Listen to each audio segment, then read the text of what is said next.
یہ نہیں کہ بیٹی ہو تو منہ لٹکا دے اور بیٹا ہو تو اللہ کا شکر ادا کرے. بیٹا ہو تو خوب ڈھول بادے تماشے اور برتھ ڈے پارٹیاں منائیں, اور بیٹی ہو تو منہ لٹکا بیٹی ہوئی.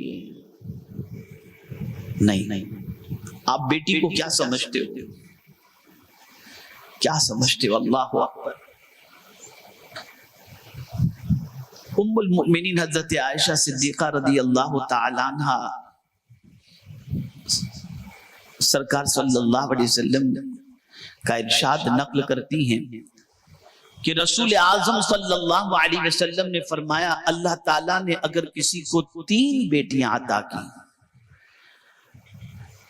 تو وہ 3 بیٹیاں اس کے ماں باپ کے لیے نجات کا ذریعہ بن جائیں گی. تو ام المؤمنین نے عرض کیا, حضور اگر کسی کو 2 بیٹی ہوں تو؟ کہا وہ 2 بیٹی نجات کا ذریعہ, جنت کے لیے ذریعہ بن جائیں گی. کہا کسی کی 1 بیٹی ہو تو؟ کہا وہ 1 بیٹی اس کے لیے نجات کا ذریعہ بن جائے گی. اب چونکہ ام المؤمنین حضرت عائشہ صدیقہ کا تو کوئی بیٹا ہی نہیں تھا, نہ بیٹی تھی, گھبرا گئی. عرض کرتی حضور اگر کسی کا کوئی بچہ ہو ہی نہیں, کوئی بیٹا نہ بیٹی, تو حضور اس کے کہا اس کے لیے میں ہوں نا, قربان جائیے. آپ ذرا سوچو, اور حدیث شریف میں ہے جس کسی نے 3 بیٹیاں یا 3 بہنوں کی پرورش اسلام کے اصول و ضوابط کے مطابق کی, وہ تینوں بیٹیاں یا بہنیں اس کے لیے جنت جہنم سے آڑ بن جائیں گی. بیٹیوں کو زحمت سمجھنے والوں کو چاہیے کہ سرکار صلی اللہ علیہ وسلم کی حدیث شریف سے بیٹیوں کی عظمت کو سمجھیں. میرے پیارے آقا صلی اللہ تعالی علیہ وسلم کے پیارے دیوانوں, آج کے دور میں بھی ماں باپ دیکھ سکتے ہیں, بلکہ میں اپنا تجربہ آپ کو بتاؤں, تجربے سے مراد میرے ساتھ ایسا ہوتا ہے ایسی بات نہیں ہے, جو لوگوں کی باتیں سامنے آتی ہیں. زیادہ تر بچیوں کا سسرال میں جھگڑا ماں باپ کو لے کر کے ہی ہوتا ہے. جہاں سسرال والوں نے بچی کے ماں باپ کو کچھ کہا, بچی فوراً آستین چڑھا لے گی, میرے ماں باپ کو برا بھلا مت کہو, فوراً ڈیفینس میں کھڑی ہو جاتی ہے. اور بیٹا جہاں ماں باپ نے کچھ کہا, بیوی کا ہاتھ پکڑا, میں جا رہا ہوں گھر چھوڑ کر. دیکھ لیجیے آپ, آج کے دور میں بھی بڑھاپے میں اگر سہارا کوئی ماں باپ کا بنتا ہے تو بیٹیاں بنتی نظر آتی ہیں. ارے جن بیٹیوں کے بارے میں حضور فرمائے جنت کا ذریعہ بن جائے, ان بیٹیوں کی عظمت کا کیا کہنا. اور پھر آپ دیکھیں, حضور نے صرف کہا ہی نہیں, خدا کی قسم کر کے بتایا. ایسا بیٹیوں سے حضور کا سلوک تھا کہ اللہ اکبر, شاید ہی دنیا میں کوئی باپ ایسا ہو جو اپنی بیٹیوں سے اتنا پیار کیا ہو جتنا حضور نے اپنی بیٹیوں سے پیار کیا ہے. اتنا پیار. اور اس میں بھی سیدۃ النساء کا معاملہ تو بہت نرالا نظر آتا ہے کہ جب وہ آتی تھی تو حضور اٹھ جاتے تھے ان کے احترام کے اندر, ان کی محبت کے اندر. پھر بیٹی نے بھی حق ادا کیا, بیٹی نے بھی حق ادا کیا کہ صرف یہی نہیں کہ باپ نے اتنا پیار دیا ہے تو پیار لے لیا, نہیں, پھر بیٹی نے بھی باپ کے پیار کا حق ادا کیا. کیسا حق؟ یوں ہی حضور صلی اللہ علیہ وسلم نے سیدۃ النساء کو جنتی عورتوں کا سردار نہیں فرمایا, حق ایسا ادا کیا کہ حضور صلی اللہ علیہ وسلم کے وصال کے بعد جب آقائے کریم صلی اللہ علیہ وسلم کو لحد میں رکھا گیا اور اس کے بعد جب حضرت بلال لوٹے تو حضرت سیدۃ النساء فرماتے, بلال تم نے میرے والد کے وجود کے اوپر اور آپ کے مزار کے اوپر مٹی ڈال دی. جب دفن کر کے لوٹے تو کہا میرے بابا جان کے اوپر تم نے مٹی ڈال دی. تو چیخ نکل گئی حضرت بلال رضی اللہ تعالیٰ عنہ. اور راوی بیان کرتے ہیں کہ حضور کے وصال کے بعد کبھی کسی نے سیدۃ النساء کو رو ہنستے نہیں دیکھا, کبھی ہنستے نہیں دیکھا, اور زیادہ دنوں تک وہ اس دنیا میں رہ بھی نہیں پائی اپنے بابا جان کے غم کے اندر. حضور کے وصال کے غم میں 6 مہینے کے بعد اس دنیا سے چلی گئی, تشریف لے گئی. تو نہ کوئی باپ حضور جیسا ہو سکتا ہے، نہ کوئی بیٹی سیدۃ النساء جیسی ہو سکتی ہے، لیکن حضور نے کہا نہیں، خدا کی قسم کر کے دکھا دیا، بیٹیوں سے سلوک کر کے بتا دیا۔ ہر بیٹی سے حضور پیار کرتے تھے، بلکہ حد تو یہ کہ بیٹیوں کے بچوں سے بھی حضور پیار کرتے تھے، ان کے بچوں سے بھی۔ خیر تو عرض یہ کر رہا تھا، بچہ پیدا ہو تو کان میں